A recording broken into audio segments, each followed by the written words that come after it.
Praise the Lord. இந்த நாளின் புது கிருபை, அது லூக்கா 18ஆம் அதிகாரம் அதனுடைய 27வது வசனம்.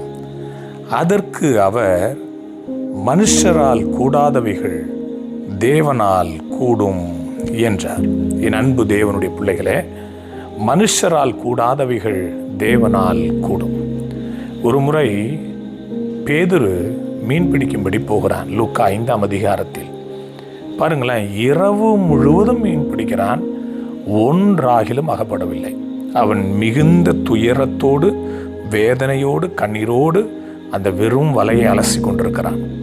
இதை பார்த்து கொண்டிருக்கிற இயேசு, அவனுடைய படகில் அமர்ந்து பார்த்து கொண்டிருந்த இயேசு இப்பொழுது சொல்லுகிறார், நீ ஆழத்திலே தள்ளி கொண்டு போய் வலையை போடு என்கிறார்.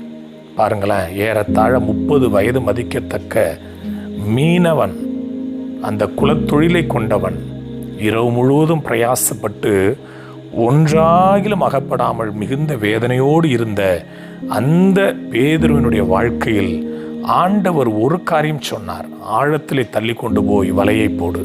பாருங்களேன், அந்த வலையை போட்டான். வலைகள் கிழியத்தக்கதாக, படகுகள் நிரம்பத்தக்கதாக மிகுதியான மீன்களை பிடித்தான்.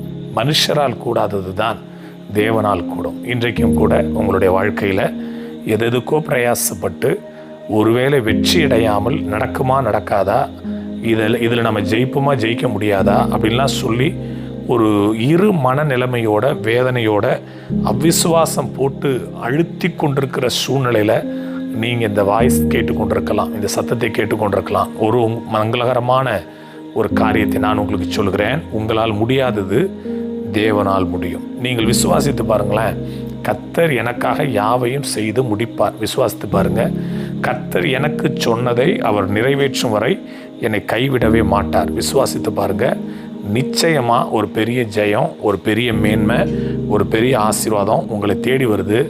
நம்பிக்கையோடு இருங்க. கர்த்தர் தாமே உங்களை ஆசீர்வதிப்பாராக. God bless you all.